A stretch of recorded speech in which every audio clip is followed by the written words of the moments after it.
மனித கழிவுகளை மனிதனே அகற்றும் பணிக்கு முற்றுப்புள்ளி வைத்து அப்பணியை செய்யும் தூய்மை பணியாளர்களை தொழில் முனைவோராக மாற்றும் திட்டத்தை முதலமைச்சர் மு.க.ஸ்டாலின் இன்று தொடங்கி வைக்க உள்ளார்.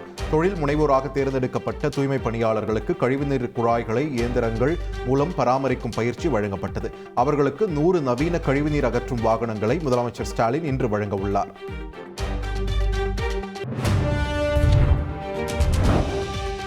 தென்மேற்கு வங்கக்கடலில் நாளை குறைந்த காற்றழுத்த தாழ்வு பகுதி உருவாக வாய்ப்புள்ளதாக இந்திய வானிலை ஆய்வு மையம் கூறியுள்ளது. இது மேற்கு வடமேற்கு திசையில் நகரக்கூடும் என்றும் வருகிற 12ஆம் தேதி தமிழகம் இலங்கை கடலோர பகுதிகளை அடைய வாய்ப்புள்ளதாகவும் இந்திய வானிலை ஆய்வு மையம் கணித்துள்ளது.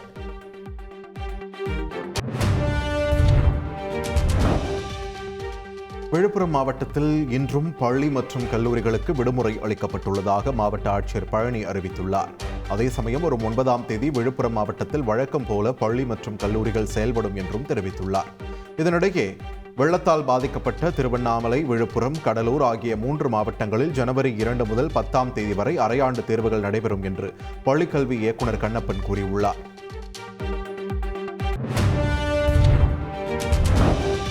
விழுப்புரம் மாவட்டத்தில் பெஞ்சல் புயல் பாதிப்பால் உயிரிழந்தவர்களின் பிள்ளைகளுக்கு கல்வி உதவி, வேலைவாய்ப்பு வழங்க வேண்டும் என்ற கோரிக்கை எழுந்துள்ளது. புயல் பாதிப்பால் உயிரிழந்த 12 பேரின் குடும்பத்தினரை அமைச்சர் பொன்முடி சந்தித்து ஆறுதல் கூறி தலா 5 லட்சம் ரூபாய்க்கான காசோலையை வழங்கினார். அதை பெற்றுக்கொண்ட குடும்பத்தினர் தங்களுக்கு குடியிருப்பு வேண்டும் என்று கோரிக்கை விடுத்தனர்.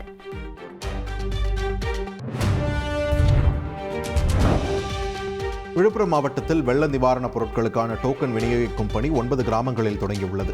இதனிடையே ஐயங்கோவில்பட்டு, முத்தாம்பாளையம் ஆகிய ஊராட்சிகளில் எம்எல்ஏ லட்சுமணன் பாதிக்கப்பட்ட குடும்பத்தினருக்கு 2000 ரூபாய் நிவாரண நிதி, 5 கிலோ அரிசி, 1 கிலோ துவரம் பருப்பு, 1 கிலோ சர்க்கரை உள்ளிட்ட பொருட்களையும் வழங்கினார்.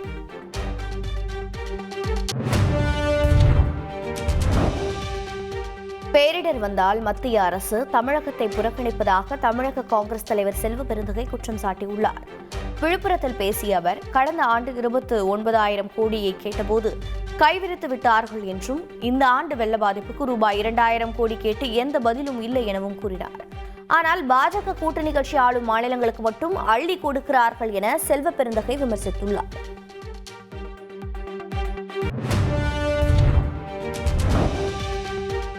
5க்கும் மேற்பட்ட IAS குழுவினர் வெள்ள பாதிப்புகளை கணக்கெடுத்து வருவதாக அமைச்சர் துரைமுருகன் தெரிவித்துள்ளார். வேலூர் மாவட்டம் பிரம்மபுரத்தில் பேசிய அவர், 100க்கும் மேற்பட்ட பொறியாளர்கள் கொண்டு சீரமைப்பு பணி நடைபெற்று வருவதாக கூறினார்.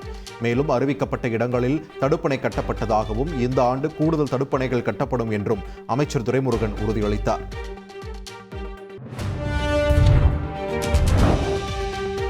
கடலூர் மாவட்டத்தில் குடியிருப்பு பகுதிகளுக்கு 100% மின்சாரம் வழங்கப்பட்டுவிட்டது என்று மாவட்ட சிறப்பு அலுவலர் ககன்தீப் சிங் பேடி கூறியுள்ளார். கடலூரில் நடைபெற்ற ஆய்வுக் கூட்டத்திற்கு பிறகு செய்தியாளர்களிடம் பேசிய அவர், புயல் வெள்ள பாதிப்புகள் ஏற்பட்ட அனைத்து பகுதிகளும் இயல்பு நிலைக்கு திரும்புவதற்கு தேவையான அனைத்து நடவடிக்கைகளும் மேற்கொள்ளப்பட்டு வருவதாகவும் கூறினார்.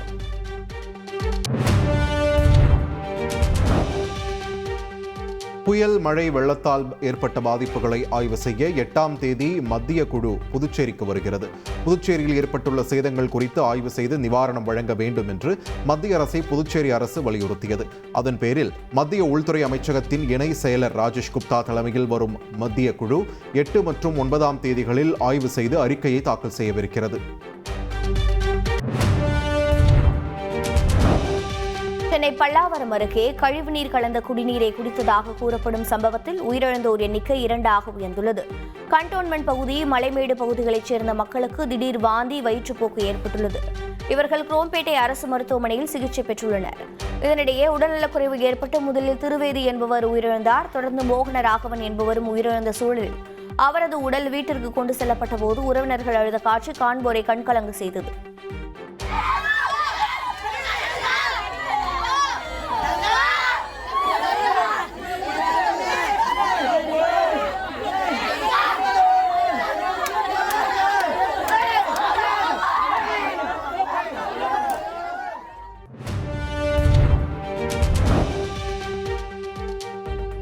குடிநீரில் கழிவுநீர் கலக்காமல் உணவால் உயிரிழந்திருக்கலாம் என்ற அமைச்சர் தாமு அன்பரசனின் கருத்துக்கு பொதுமக்கள் மறுப்பு தெரிவித்துள்ளனர். உணவால் தான் பாதிப்பு என அமைச்சர் அன்பரசன் சொல்வது தவறு என்றும், 50-60 பேரும் ஒரே உணவையா சாப்பிட்டார்கள் என்ற கேள்வியும் எழுப்பினர். கழிவுநீர் கலந்த குடிநீராலேயே குழந்தையும் மருத்துவமனையில் அனுமதிக்கப்பட்டிருப்பதாகவும் குடிநீராலேயே உயிரிழப்புகள் ஏற்பட்டிருப்பதாகவும் குற்றம் சாட்டினர்.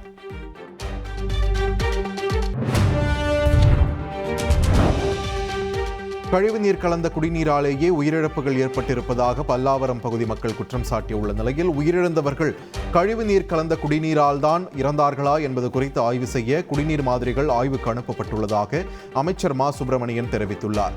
2 பேர் இறந்த நிலையிலேயே மருத்துவமனைக்கு கொண்டு வரப்பட்டனர் என்றும் அந்த குடிநீரை குடிக்க தடை விதிக்கப்பட்டுள்ளதாகவும் அவர் கூறினார்.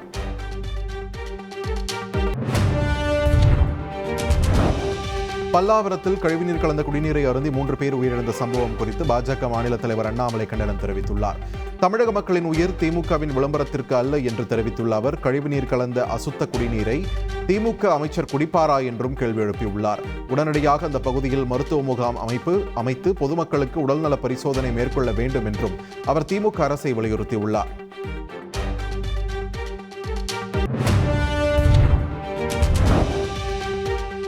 தமிழகத்தில் ஆன்மீகமும் அரசியலும் ஒன்றாக கலந்துவிட்டதாக மதுரை ஆதீனம் கூறியுள்ளார். மயிலாடுதுறை மாவட்டம் திருக்கடையூரில் செய்தியாளர்களை சந்தித்த அவர், மேலே நரேந்திர மோடி ஆட்சி வேண்டும் என்றும் கீழே திமுக ஆட்சி வேண்டும் என்றும் கூறினார். தொடர்ந்து பேசிய மதுரை ஆதீனம், இலங்கை தமிழர்களுக்கு தனி நாடு வேண்டும் என்றும் கோரிக்கை விடுத்தார்.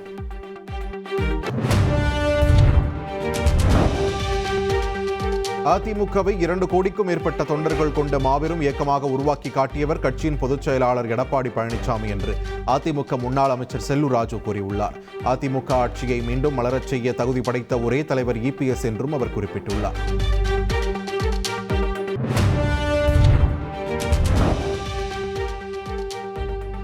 இரண்டாயிரத்தி 26 சட்டமன்ற தேர்தலுக்கு பிறகு எடப்பாடி பழனிசாமி அதிமுகவுக்கு முடிவுரை எழுதி விடுவார் என்று அம்மா மக்கள் முன்னேற்றக் கழக பொதுச் செயலாளர் TTV தினகரன் தெரிவித்துள்ளார். சசிகலா OPS இணைப்பு குறித்த கேள்விக்கு பதிலளித்த அவர், 2026 சட்டமன்ற தேர்தலுக்கு முன் ஜெயலலிதாவின் உண்மை தொண்டர்கள் அனைவரும் ஒன்றிணைவோம் என்றார்.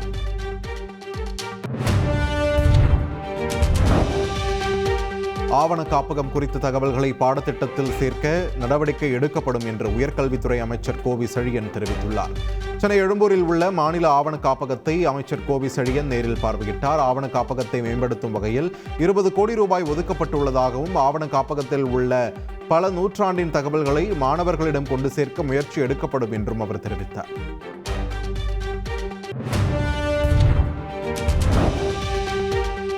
புதிய கல்விக் கொள்கை அடிப்படையில் உயர்கல்வி சேர்க்கையில் பின்பற்றப்படும் நடைமுறைக்கான வரைவு அறிக்கையை பல்கலைக்கழக மானியக் குழு வெளியிட்டுள்ளது.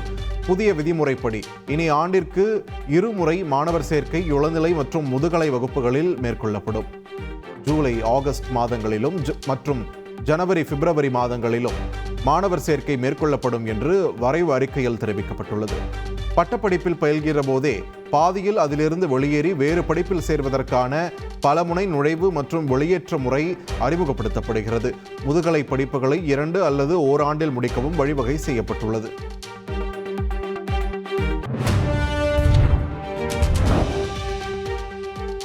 பாபர் மசூதி இடிப்பு தினத்தையொட்டி ரயில் நிலையங்களில் மோப்பநாய் உதவியுடன் ரயில்வே போலீசார் அதிரடி சோதனை மேற்கொண்டனர். மதுரை ரயில் நிலையத்தில் ரயில்வே நடைபாதை, பயணிகள் காத்திருப்பு அறை, பார்சல் அலுவலகம் உள்ளிட்ட இடங்களில் சோதனை நடைபெற்றது. நெல்லை சந்திப்பு ரயில் நிலையம், உதகை ரயில் நிலையம் உள்ளிட்ட இடங்களில் வெடிகுண்டு பிரிவு தடுப்பு பிரிவு போலீசார் மோப்பநாய் உதவியுடன் தீவிர சோதனையில் ஈடுபட்டனர். மேலும் பேருந்து நிலையம் உள்ளிட்ட பொதுமக்கள் அதிகம் கூடும் இடங்களிலும் அனைத்து சோதனைச் சாவடிகளிலும் போலீசார் தீவிர கண்காணிப்பிலும் வாகன சோதனையிலும் ஈடுபட்டுள்ளனர்.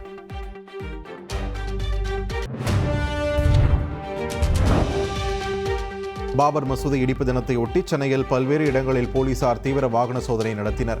சென்னையில் மக்கள் அதிகம் கூடும் இடங்களான பேருந்து நிலையங்கள், ரயில் நிலையங்கள், வழிபாட்டு தலங்களில் போலீசார் சோதனை நடத்தியதோடு கண்காணிப்பு பணியிலும் ஈடுபடுத்தப்பட்டு வருகின்றனர். ரயில் நிலையங்களில் பயணிகளின் உடைமைகளை முழுமையாக சோதனை செய்தனர். அப்போது சோதனையின் போது வெடிப்பொருட்கள், எரியக்கூடிய பொருட்கள் எதுவும் உள்ளதா என்று ஆய்வு செய்தனர். சென்னை மாநகரம் முழுவதும் 1000க்கும் மேற்பட்ட போலீசார் பாதுகாப்பு பணியில் ஈடுபடுத்தப்பட்டுள்ளனர்.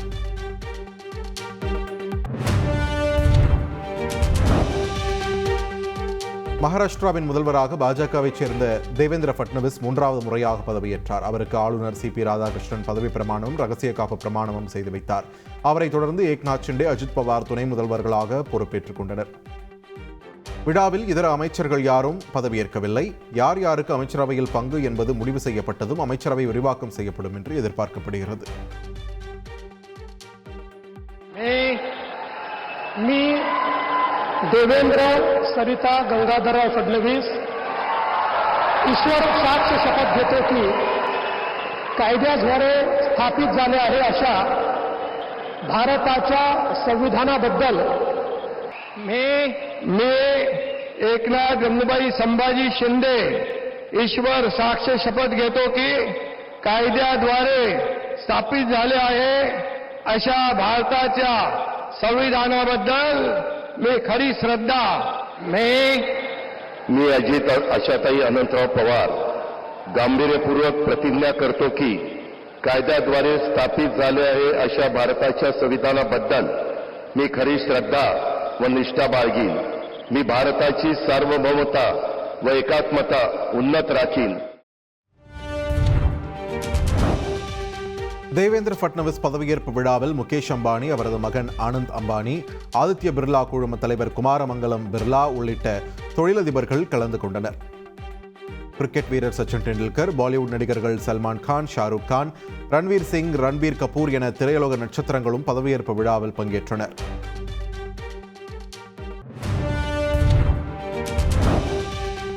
மகாராஷ்டிர மாநிலத்தின் வளர்ச்சிக்கு சாத்தியமுள்ள அனைத்து உதவிகளையும் மத்திய அரசு வழங்கும் என்று பிரதமர் நரேந்திர மோடி தெரிவித்துள்ளார். மகாராஷ்டிர முதல்வராக பதவியேற்றுள்ள தேவேந்திர ஃபட்னவிஸுக்கு பிரதமர் நரேந்திர மோடி நேரில் வாழ்த்து தெரிவித்தார். தொடர்ந்து பேசிய அவர், அனுபவம், சுறுசுறுப்பு மற்றும் கூட்டு முயற்சியால் மகாராஷ்டிராவில் மகாயுதி கூட்டணிக்கு வரலாற்று சிறப்புமிக்க தீர்ப்பு கிடைத்துள்ளதாக பெருமிதம் தெரிவித்தார்.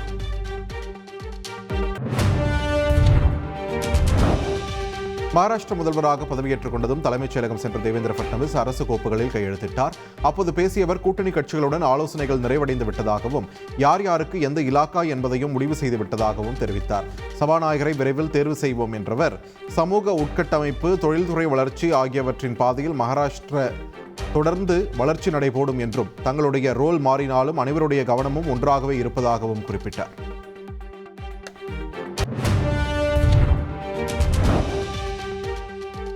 உத்தரப்பிரதேச மாநில காங்கிரஸ் கமிட்டியை கூண்டோடு நீக்கி கட்சியின் தேசிய தலைவர் மல்லிகார்ஜுன கர்கே அதிரடி உத்தரவு பிறப்பித்துள்ளார். உத்தரப்பிரதேச காங்கிரஸ் கட்சியை வலுப்படுத்தும் நோக்கில் மாநிலம், நகரம், மாவட்டம், வட்டம் உள்ளிட்ட அனைத்து கமிட்டியையும் கூண்டோடு நீக்கி கட்சியின் தேசிய தலைவர் கர்கே உத்தரவிட்டுள்ளார். இந்த அறிவிப்பு தேசிய அளவில் பேசுபொருளாகியுள்ளது.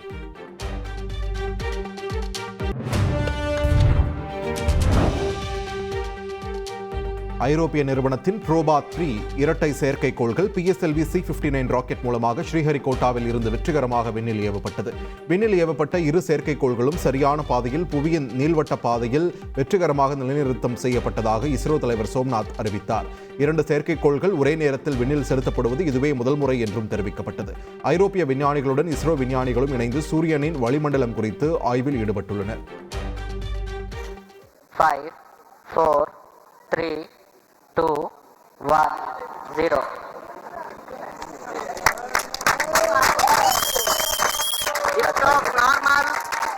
Majestic Center. यहाँ PSLV C-59 प्रमोशन यान का सफलतापूर्वक Thrusting along with the solid strap-on motors. Plus 40 seconds. प्रथम चरण का प्रज्वलन जारी है. यह लगभग 109 सेकंड्स तक चलेगा. பிரான்சில் நம்பிக்கையில்லா தீர்மானத்தில் அரசு தோல்வியடைந்த நிலையில் அதிபர் பதவியை தாம் ராஜினாமா செய்ய போவதில்லை என்று இமானுவேல் மேக்ரான் கூறியுள்ளார். பிரான்சில் பிரதமர் மைக்கேல் பார்னியர் சிறப்பு அதிகார சட்டத்தை பயன்படுத்தியதற்கு எதிர்ப்பு தெரிவித்து எதிர்க்கட்சிகள் கொண்டு வந்த நம்பிக்கையில்லாத தீர்மானம் நாடாளுமன்றத்தில் வெற்றி பெற்றது. பிரதமர் மைக்கேல் பார்னியர் தலைமையிலான அரசு கவிழ்ந்ததை அடுத்து அதிபர் இமானுவேல் மேக்ரானும் பதவி விலக வேண்டும் என்று கோரிக்கை வலுத்துள்ளது. ஆனால் தாம் பதவியை ராஜினாமா செய்ய போவதில்லை என்றும் வரும் 2027ஆம் ஆண்டு மே மாதம் வரை பதவியில் நீடிக்கப் போவதாகவும் இமானுவேல் மேக்ரான் கூறினார். மேலும் புதிய பிரதமரை விரைவில் அறிவிக்கப் போவதாகவும் அவர் கூறியுள்ளார்.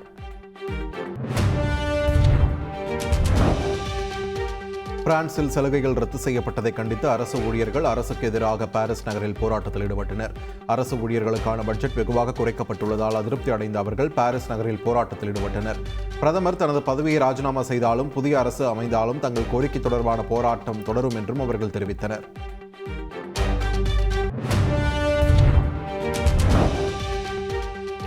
ருமேனியாவின் தலைநகர் புக்கரெஸ்டில் அதிபர் வேட்பாளர் எனிலா லாஸ்கோனிக்கு ஆதரவு தெரிவித்து ஆயிரக்கணக்கானோர் கூடி முழக்கமிட்டனர். ருமேனியாவின் பாதுகாப்பை உறுதி செய்ய எலினா லாஸ்கோனிக்கு வாக்களிக்க வேண்டும் எனவும் அவர்கள் வலியுறுத்தினர். Xenofobia, homofobia, violența, cultul forței, incitarea la vorbesc cu glugă. Nu suntem aici, dar să contează. Avem o piesă și o să vă mințim, pentru că o să vă spunem în repetate. Este totală și eu asta nu doresc, să trăiesc într-o țară.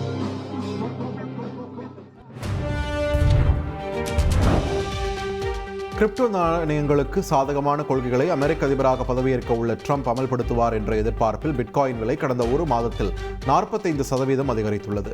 November 5ஆம் தேதியன்று ஒரு bitcoin விலை 57,46,000 ரூபாயாக இருந்து தற்போது 86,70,000 ரூபாயாக உச்சமடைந்துள்ளது.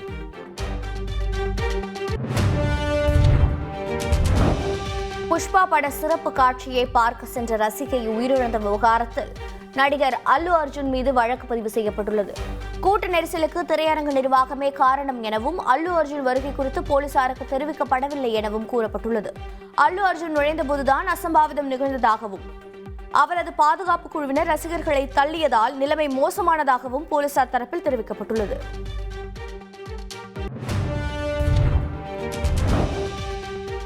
PGT தொடரின் 2வது டெஸ்ட் போட்டி பகலிரவு போட்டியாக இன்று அடிலைடில் தொடங்குகிறது.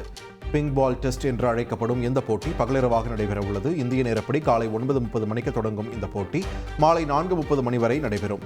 இதுவரை 4 பகலிரவு டெஸ்ட் போட்டிகளில் விளையாடியுள்ள இந்தியா 3இல் வெற்றியும் 1இல் தோல்வியும் அடைந்துள்ளது குறிப்பிடத்தக்கது.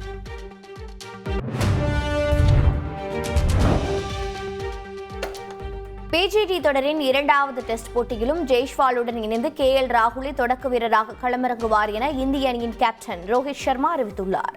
முதல் டெஸ்டில் ஜெய்ஷ்வால் KL ராகுல் ஜோடி மிக சிறப்பாக விளையாடியதால் அதை மாற்ற விரும்பவில்லை என்றும் அணியின் நலனுக்காக மிடில் ஆர்டரில் தான் களமிறங்க உள்ளதாகவும் ரோஹித் சர்மா தெரிவித்துள்ளார்.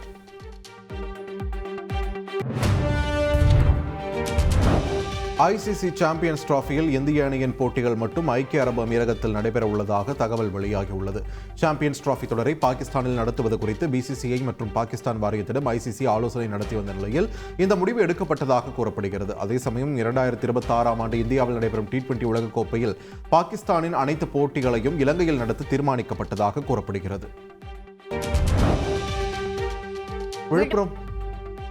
விழுப்புரம் மாவட்டத்தில் வெள்ளத்தால் பாதிக்கப்பட்ட மக்களை சந்திக்க சென்ற அமைச்சர் பொன்முடி மீது சேற்றை வீசிய பாஜக பெண் பிரமுகர் உட்பட 2 பேர் மீது போலீசார் வழக்கு பதிவு செய்துள்ளனர். இதுகுறித்து அமைச்சர் பொன்முடியின் தனி பாதுகாப்பு அதிகாரி அருள்தாஸ் அளித்த புகாரின் பேரில் இருவேல்பட்டு கிராமத்தைச் சேர்ந்த ராமர் என்கிற ராமகிருஷ்ணன், பாஜக பெண் பிரமுகர் விஜயராணி ஆகிய 2 மீதும் திருவெண்ணைநல்லூர் போலீசார் வழக்கு பதிவு செய்துள்ளனர்.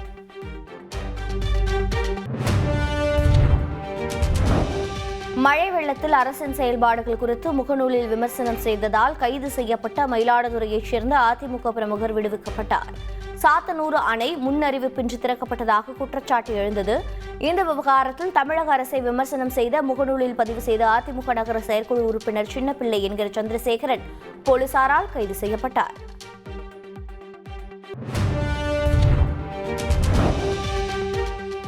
விஜய் திருமாவளவன் இணைந்து அம்பேத்கர் புத்தகம் வெளியிடுவது போன்ற புகைப்படத்துடன் மதுரையில் தமிழக வெற்றிக் கழகத்தின் தொண்டர்கள் சுவரொட்டி ஓட்டியுள்ளனர். திருமாவளவனை விஜயுடன் இணைத்து ஆட்சியிலும் பங்கு, அதிகாரத்திலும் பங்கு, புதிய அரசியல் கணக்கு துவக்கம் என்ற வாசகங்களுடன் மதுரையில் தாவேகாவினர் சார்பில் சுவரொட்டிகள் ஒட்டப்பட்டுள்ளன. இதனிடையே இன்று எல்லோருக்குமான தலைவர் அம்பேத்கர் என்ற நூலினை சென்னையில் தமிழக வெற்றிக் கழகத்தின் தலைவர் விஜய் அவர்கள் வெளியிடுகிறார்.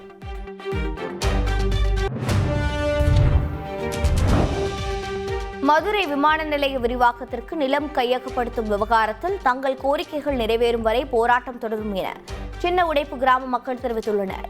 இந்த சூழலில் இந்த விவகாரம் தொடர்பான வழக்கு மெட்ராஸ் உயர்நீதிமன்ற மதுரை அமர்வில் விசாரணைக்கு வந்தபோது வருகிற 19ஆம் தேதி வரை சின்ன உடைப்பு கிராம மக்களின் வீடுகளை அகற்ற எந்தவித நடவடிக்கையும் மேற்கொள்ளக்கூடாது என உத்தரவு பிறப்பிக்கப்பட்டுள்ளது.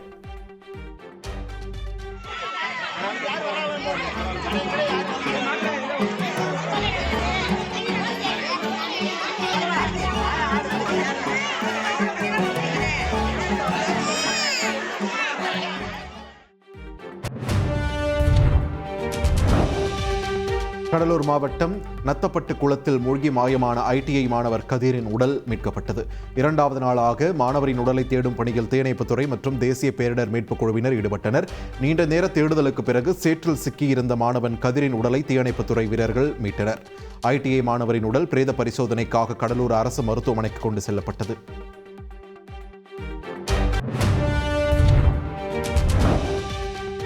கடலூர் மாவட்டத்தில் NLC நிறுவனம் 10,000க்கும் மேற்பட்ட வீடுகளிலிருந்து தண்ணீரை வெளியேற்றியிருப்பதாக அந்நிறுவனத்தின் தலைவர் பிரசன்னகுமார் மோட்டுப்பள்ளி தெரிவித்தார். நிவாரணப் பணிகளில் மாவட்ட நிர்வாகத்திற்கு ஆதரவாக NLC நிர்வாகம் ஈடுபட்டு வருவதாக தெரிவித்தார்.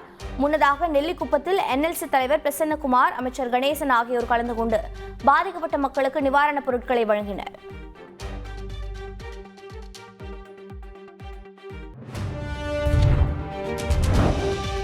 பெஞ்சல் புயல் காரணமாக கடுமையாக பாதிக்கப்பட்டுள்ள விழுப்புரம் மாவட்டம் மரகண்டநல்லூர், வள்ளலார், திருவள்ளுவர் தெருக்களில் உள்ள பொதுமக்களுக்கு கெட்டுப்போன உணவுகளை வழங்கிய சம்பவம் அப்பகுதி மக்களிடையே பெரும் வேதனையை ஏற்படுத்தியுள்ளது. இந்நிலையில் உணவுகள் அனைத்தும் விழுப்புரம் மாவட்டத்தில் மொத்தமாக தயாரிக்கப்பட்டு அனுப்பப்படுவதாக பேரூராட்சி ஊழியர் தெரிவித்தார்.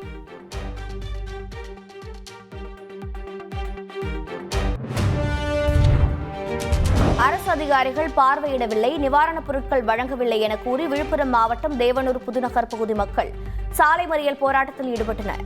மழை வெள்ளத்தால் பாதிக்கப்பட்ட மக்கள் வேட்டவளம் சாலையில் 1 மணி நேரமாக சாலை மறியலில் ஈடுபட்டனர். அங்கு வந்த போலீசார் மற்றும் ஊரக வளர்ச்சி அலுவலர்கள் பேச்சுவார்த்தை நடத்தினர். இதையடுத்து சாலை மறியல் கைவிடப்பட்டது.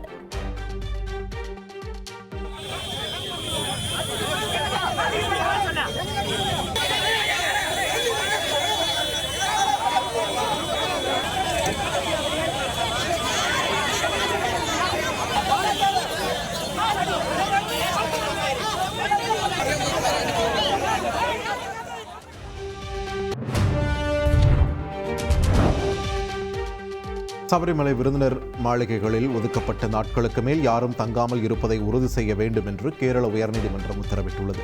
பாலக்காட்டைச் சேர்ந்த சுனில்குமார் மண்டல மற்றும் மாத பூஜை தொடங்கும் போது சபரிமலையில் தங்கி தினமும் பிரசாதம் வழங்கி வருவதாக வெளியான அறிக்கையின் அடிப்படையில் இந்த உத்தரவு பிறப்பிக்கப்பட்டுள்ளது. யாருக்கும் கிடைக்காத பலன்களை சுனில்குமாருக்கு வழங்க முடியாது என கூறிய நீதிமன்றம், நன்கொடையாளர் அறையில் யாரும் சட்டவிரோதமாக தங்கக்கூடாது என்பதை உறுதி செய்யவும் உத்தரவிட்டது.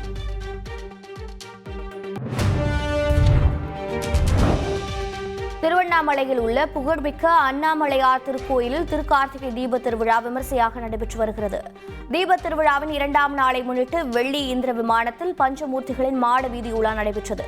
இதில் ஆயிரக்கணக்கான பக்தர்கள் பங்கேற்று சுவாமி தரிசனம் செய்தனர்.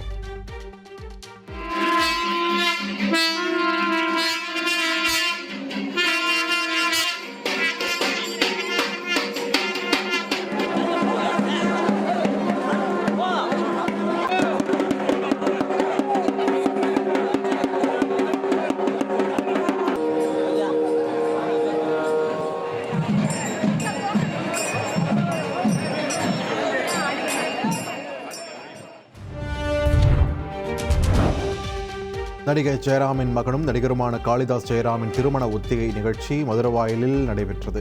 இதில் தனது வருங்கால மனைவியான தரணியுடன் காளிதாஸ் கலந்து கொண்டார். தங்களது திருமணம் வரும் 8ஆம் தேதி கேரளாவில் உள்ள குருவாயூர் கோவிலில் நடைபெறுவதாகவும் காளிதாஸ் தெரிவித்தார். பின்னர் உறவினர்கள் மற்றும் சிறப்பு விருந்தினர்களுடன் புகைப்படம் எடுத்து மகிழ்ந்தார். கள்ளக்குறிச்சி மாவட்டம் திருக்கோவிலூர் அருகே விபத்தில் சிக்கிய குடும்பத்தினரை மீட்டு அமைச்சர் ஏவ வேலு தனது காரில் சிகிச்சைக்கு அனுப்பி வைத்தார். முன்னால் சென்ற மாட்டின் மீது மோதாமல் இருக்க காரை திருப்பிய போது இந்த விபத்து ஏற்பட்டுள்ளது.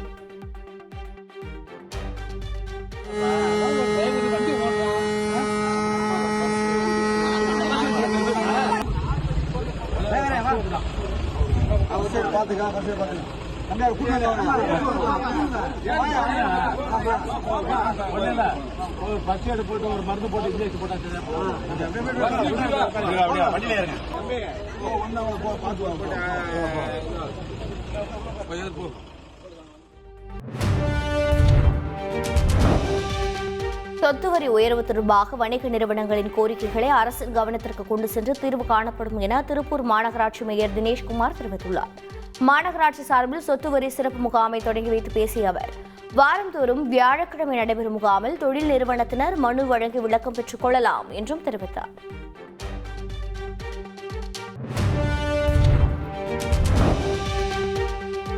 இலங்கை அரசு விடுவித்த தமிழக மீனவர்கள் 8 பேர் தாயகம் திரும்பினர். சென்னை மீனம்பாக்கம் விமான நிலையம் வந்த மீனவர்களை தமிழக மீன்வளத்துறை அதிகாரிகள் வரவேற்று வாகனம் மூலம் சொந்த ஊருக்கு அழைத்துச் சென்றனர்.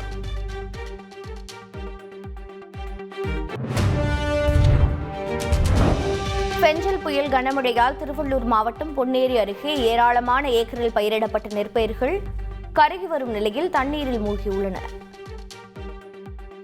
மழை ஓய்ந்தும் மணப்பாக்கம், இடுப்பாக்கம், பெரிய கரும்பூர், ஆவூர், குமரஞ்சேரி, தேவம்பட்டு உள்ளிட்ட 50க்கும் மேற்பட்ட கிராமங்களில் நீர்நிலைகளின் அருகில் உள்ள வயல்களில் தண்ணீர் வடியாததால் விவசாயிகள் கவலையடைந்துள்ளனர்.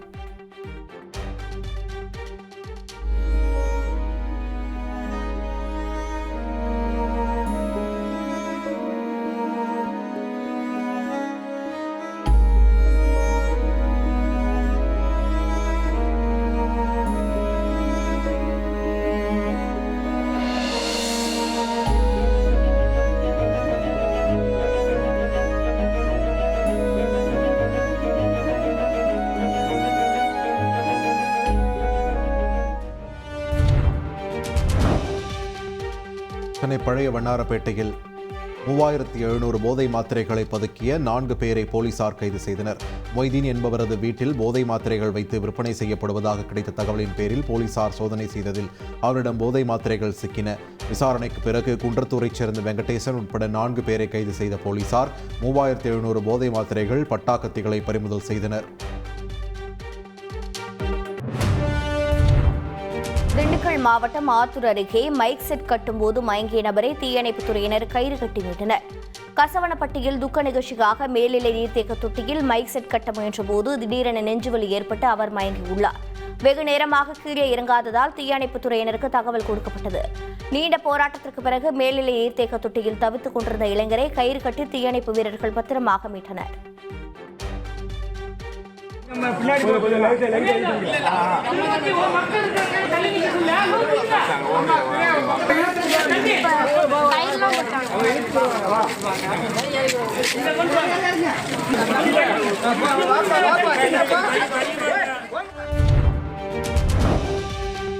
மயிலாடுதுறை அருகே தரமற்ற முறையில் மேல்நிலை நீர்த்தேக்க தொட்டி கட்டப்படுவதாக கூறி கட்டுமான பணிகளை கிராம மக்கள் தடுத்து நிறுத்தினர். நீர்த்தேக்க தொட்டிக்கு சிமெண்ட் பூச்சு பூசாமல் வெள்ளை பெயிண்ட் பூசும் பணியில் தொழிலாளர்கள் ஈடுபட்டதால் அதிருப்தி அடைந்த கிராம மக்கள் வண்ணம் பூசுவதற்கு எதிர்ப்பு தெரிவித்து தொழிலாளர்களை திருப்பி அனுப்பினர்.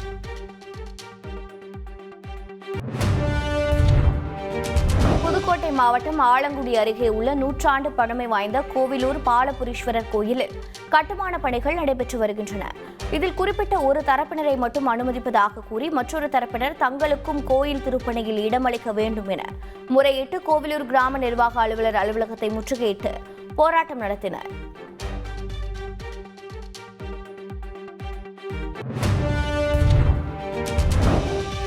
ஈரோடு மாவட்டம் பவானி கூடுதுறை காவிரியில் தீர்த்தக்குட ஊர்வலம் நடைபெற்றது. செல்லியாண்டி அம்மன் கோவில் கும்பாபிஷேக விழாவை ஒட்டி இந்த ஊர்வலம் நடைபெற்றது. ஆயிரக்கணக்கான பெண்கள் கூடுதுறை காவிரியில் புனித நீராடி தீர்த்தக்குடம் எடுத்து நகரின் முக்கிய வீதிகள் வழியாக ஊர்வலமாக சென்றனர். பின்னர் புனித நீரை செல்லாண்டி அம்மன் உற்சவருக்கு தங்கள் கைகளால் ஊற்றி வழிபட்டனர்.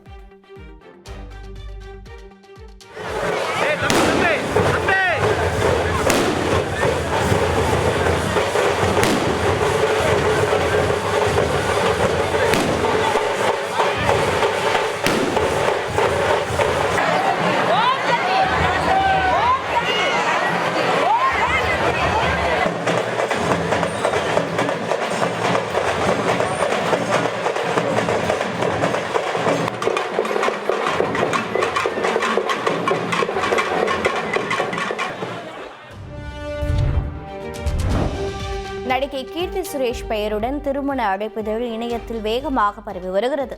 தமிழ் தெலுங்கில் முன்னணி நடிகையாக வலம் வரும் கீர்த்தி சுரேஷ் தனது 15 வருட நண்பரான ஆண்டனியை இந்த மாதம் கரம் பிடிக்க உள்ளார். இவர்களது திருமணம் வருகிற 12ஆம் தேதி கோவாவில் நடைபெறும் என தகவல் வெளியாகியுள்ளது. திருமணத்தை தொடர்ந்து சென்னையில் பிரம்மாண்ட வரவேற்பு நிகழ்ச்சி நடைபெறும் என கூறப்படுகிறது.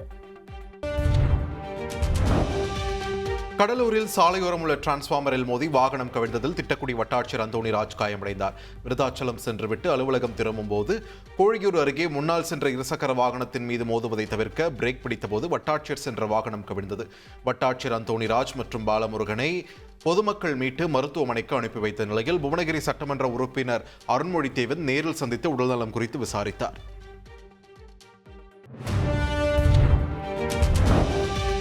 தஞ்சாவூர் மாவட்டம் திருவிடைமருதூர் அருகே வளைகாப்பு நிகழ்ச்சிக்கு சென்று கொண்டிருந்த வேன் மீது மினி லாரி மோதிய விபத்தில் 10க்கும் மேற்பட்டோர் படுகாயமடைந்தனர். இதில் 6 வயது சிறுவன் பரிதாபமாக சம்பவ இடத்திலேயே உயிரிழந்தார். இந்த விபத்து குறித்து பந்தநல்லூர் போலீசார் விசாரணை மேற்கொண்டு வருகின்றனர். திருமணி முத்தாற்றில் ஏற்பட்ட வெள்ளப்பெருக்கால் சேலம் அயோத்தியப்பட்டினம் ஒன்றியத்திற்குட்பட்ட எம் பாலப்பட்டி கோரத்துப்பட்டி இடையே உள்ள தரைப்பாலம் அடித்துச் செல்லப்பட்டது. இதனால் எம் பாலப்பட்டி பகுதியிலிருந்து கோரத்துப்பட்டி, வீராணம், பெருமாபாளையம் உள்ளிட்ட பகுதிகளுக்கு செல்ல முடியாமல் பொதுமக்கள் கடும் அவதிக்குள்ளாகியுள்ளனர். எம் பாலப்பட்டி பகுதியிலிருந்து கோரத்துப்பட்டி வழியாக அரசு மேல்நிலைப் பள்ளிக்கு செல்லும் மாணவர்கள் 10 கிலோமீட்டர் தூரம் சுற்றி செல்லக்கூடிய நிலை ஏற்பட்டுள்ளது.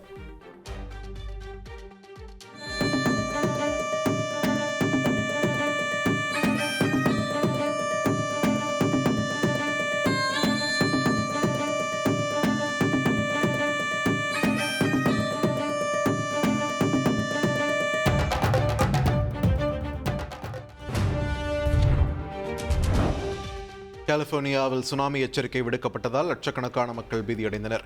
வடக்கு கலிபோர்னியாவின் ஃபெர்ன்டேல் இந்திய நேரப்படி நள்ளிரவு 1:40 மணிக்கு நிலநடுக்கம் உணரப்பட்டது. ரிக்டர் அளவுகோலில் 7 பதிவானதால் கடலோர பகுதிகளுக்கு அந்நாட்டு வானிலை ஆய்வு மையம் சுனாமி எச்சரிக்கை விடுத்துள்ளது. சுமார் 47 லட்சத்திற்கும் அதிகமானோர் பாதுகாப்பான இடங்களுக்கு செல்லுமாறு ஒரே சமயத்தில் அறிவிப்பு வெளியானதால் பதற்றமான சூழல் நிலவுகிறது.